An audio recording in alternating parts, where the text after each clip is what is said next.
ఆదిలాబాద్లో నకిలీ ధృవపత్రాలు సృష్టిస్తున్న తండ్రి కుమార్ల గుట్టును పోలీసులు రట్టు చేశారు. తండ్రిని అరెస్టు చేయగా తనయుడు పరారులో ఉన్నాడు. ఆదిలాబాద్లోని శాంతినగర్కు చెందిన లాడ్వే బద్రీనాథ్, అతని కుమారుడు లాడ్వే రాహుల్ కుమార్ ఎవరికీ అనుమానం రాకుండా ఇంట్లోనే నకిలీ ధృవపత్రాలు తయారు చేస్తున్నట్లు పోలీసులు తెలిపారు. నిందితుల నుంచి స్టాంపులు, నకిలీ ధృవపత్రాలు, ల్యాప్టాప్, రసాయనాలను పోలీసులు స్వాధీనం చేసుకున్నారు.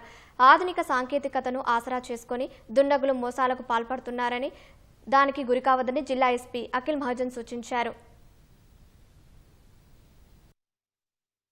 వీళ్ళిద్దరు ఏం చేస్తున్నారు అంటే ఫస్ట్ ఏం చేస్తున్నారు, ఒక ఫేక్ స్టాంప్స్ క్రియేట్ చేస్తున్నారు. ఆ డాక్యుమెంట్స్లో కూడా ఆధార్ కార్డులో ఫోటోషాప్ వాడుకొని ఇతను డేట్స్ చేంజ్ చేయడం, లేకపోతే ఒక ఒరిజినల్ డాక్యుమెంట్ నుంచి స్క్యూర్ పెట్టి ఈ సిగ్నేచర్ తీయడం అండ్ ఫేక్ డాక్యుమెంట్లో కాపీ పేస్ట్ చేసి అక్కడ పేస్ట్ చేయడం.